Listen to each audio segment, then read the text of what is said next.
Back at Michigan International Speedway, just as pit road is open for lead lap cars, 9th place Jimmy Johnson is the first taker. Bobby Labonte, Jason Leffler, Mike Skinner, and then a lot of guys who've been running toward the end of the field. Bill Elliott, Matt Kenseth, Kurt Busch in after the contact he had with Todd Bodine. All right, Bill, how about Jimmy Johnson? Coming in, they were going to play follow the leader, see if people in front of them came. They decided to come down pit road anyway. This will be 2 right side tires and top it off with fuel. Then send Jimmy back out. Has to watch for the 43. That's twice they've had that problem. He's on his way off of pit road. Last pit stops were at lap 55. Only ran to lap 64 before the caution came out. Well, when you're in Jimmy Johnson's shoes, though, that's a good move. When you see all those guys in front of you not pit, and you're the first guy to pit, then you come back out with fresh stuff, and you get right back in the same spot you were. Then why wouldn't you take 4? I agree with you, Bill. I would have. Well, let's see. When did they come in for the last pit stop? At 55. At 55? 9 laps ago. Nah, then they did the right thing. Just take 2. All right, let's hear from one of the drivers just involved in the crash. Dave? Well, and that is Todd Bodine, who took the biggest hit out there. Todd, first of all, are you okay? Yeah, I'm all right. Banged my knee a little, my ankle, but I'm all right. It's a shame. We got the car really good right there. It was a little too loose to run before, and just one of those racing deals. I just saw the replay, so I know exactly what happened. I turned down under Kenny, kind of pinched Kurt down a little bit. I didn't think we were that low on the track, but when I did, his car got loose, got up into mine, got me a little sideways, and I probably would have been all right at that point, but when I had to move up the track to save it, Kenny was outside of me, caught the right rear quarter panel, and turned me right in the wall. You know, I kind of got a little mad at Kurt there, and after seeing the replay, I got to apologize a little bit because it wasn't his fault. He got a little loose. That's what happens with these cars. They're so aerodynamic sensitive that when somebody gets you down tight like that, it takes the air off your car. And just one of those racing deals. It's a shame. The National Guard Ford was doing good. We struggled all weekend. Gary had made some adjustments right there and got the car really good. I was really pleased with it. And I turned down under Kenny. Is just trying to work the traffic, you know, take my time, and just things happen. Me and Kurt were moving up together, but I want to thank all the National Guard people and the employers and everybody, so thanks. Best news is he's okay, Alan. All right, so we continue under caution, and the cleanup works out on the back straightaway. Our Walmart race fact: drivers leading the most laps have won only 4 of the last 17 Michigan NASCAR Winston Cup races. Don't go away. Just because somebody dominates here, that doesn't mean they're going to win. Fields in turn 3 coming to the restart. While you see them take the restart, we want to hear from the other driver involved in the crash a moment ago. Dave's with him. That is Kenny Wallace, Alan. He walked out of the care center under his own power. Kenny, tell us what happened and how you are. Well, I'm okay. You know, the car was pushing earlier. Before that, we freed it up, and I was kind of just searching the high side, waiting for it to tighten up. And I guess Todd got 3 wide in there. I watched the replay in the infield care center, and it just stunned me, you know. But hey, I hate it for Stacker too. But our president said we needed to get some air time, so there it is. All right, work on winning the race next week, buddy. Alan. All right. That's only Kenny can laugh about it after a wreck. I'm glad he can smile about it. Jimmy Johnson, first off pit road, is restarting in 17th place as we take the green. That I'm positive of. And Bill said, Bill was telling us during the commercial break that his crew chief, Chad Knaus, just made the point. He started 15th on the initial drop of the green flag in the race and got to the lead pretty quickly. So optimism there. And Chad also told Bill, I think, that, you know, this is a segment of the race that Michigan that usually goes green flag racing for 100 miles or so. So that's one reason that he stopped after only 9 laps to get some fuel and more tires. Kevin Harvick leads. Terry Labonte is second. 2-lap cars separating them. This is Ryan Newman. The race for third on back. Newman in third. Tony Stewart fourth. Robbie Gordon fifth. The lap cars are Elliott Sadler and Ricky Rudd and Jeff Gordon. See, that's Rudd there on the outside. Now between the second and third place runners. Newman drives under Ricky Rudd off turn 2. Tries to get past him so he can chase down Terry Labonte. Here comes Jeff Gordon on the outside. Now Robbie Gordon going by Tony Stewart. A battle for position.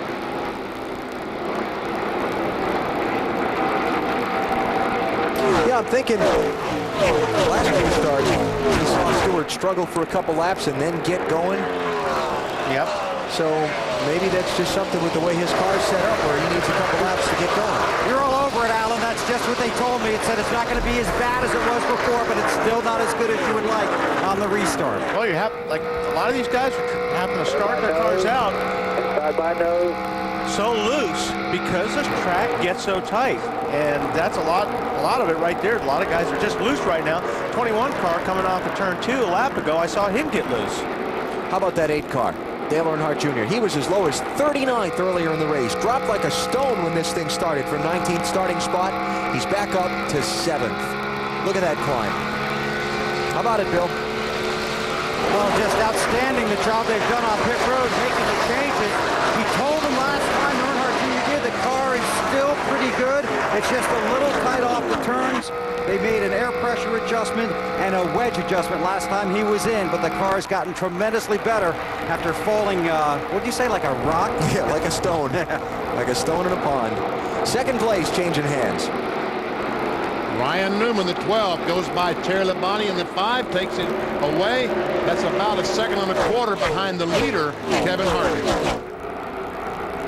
Running through a little trash there on the front straightaway. Stray hot dog wrappers or something. A big hot dog. It's a Benny-sized hot dog. There you go. Matt. Well, Benny, the 5-car, Terry Labonte.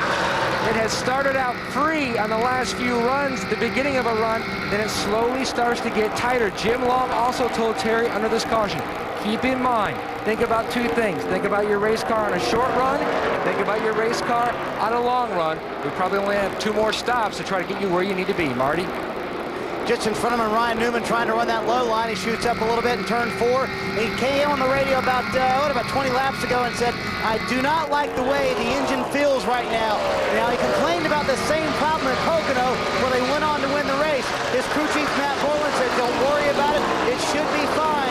But a lot of times these guys go for fuel mileage and these drivers don't like it because the engine doesn't feel the way they think it should feel. Matt Boland, his crew chief, grew up in Lansing, Michigan, up the road about 50, 60 miles. Oh, Ricky Craven in the wall. Oh, Casey Mears. Just gets touched in the left rear and turned that 41 car head on in the wall. Well, he almost had it cleared. That was more than a touch, wasn't it? Here comes Elliott Sadler to get a lap back. Does it? He did it, yep. Gentlemanly Kevin Harvick. So Ricky Craven getting up into the marbles and into the turn 2 wall, and then Casey Mears trying to take the high line around the crash, and there just wasn't a big enough gap. You know, just the lap before I saw Ricky in 3 and 4, and he was right up against that wall. I don't know if that was the line he was running or if he was having a problem. But Craven's always good bet it was. But look at where Casey. Straight to the garage if you're still under power when you get back here, okay? I'm sure we got some good bet pretty good there. I said something about a touch. We touched Casey Mears. That was more than a touch. All right, let's take a look at what happened to Ricky Craven and Casey Mears. you see Ricky up in the high line. Looks like he may have just got a little bit too high. Bounced off the wall, got the marbles there is what it looked like. Jumped the cushion. A dirt track phrase. Just couldn't hold on to it. Then he kind of coming off the wall. Then he turned back. Oh, man. And launched that 41 car, didn't it? Yeah. Watch him launch that 41 right into the wall. See that right front. Bang. The right front wheel was turned to the right, so it looked like he may have bent something in the steering. And that's why he was going back up the racetrack. We got trouble at the entrance to pit road. Rusty Wallace and Dale Earnhardt Jr. just tangled coming onto the pit stops. Look at the damage to Junior's car. That's a lot of damage. Knocked the left front fender in.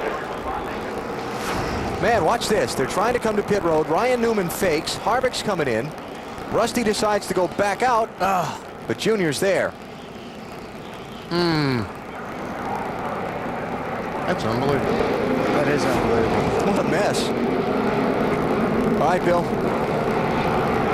Well, you can imagine the conversation on the radio after that. Nobody very happy. Junior's on pit road. They go to the right side first. They're going to put the tires on. Then they'll have to come around to the left side. They're calling for hammers. They'll have to bang that sheet metal out around the left front, work on the lower front portion of the grill.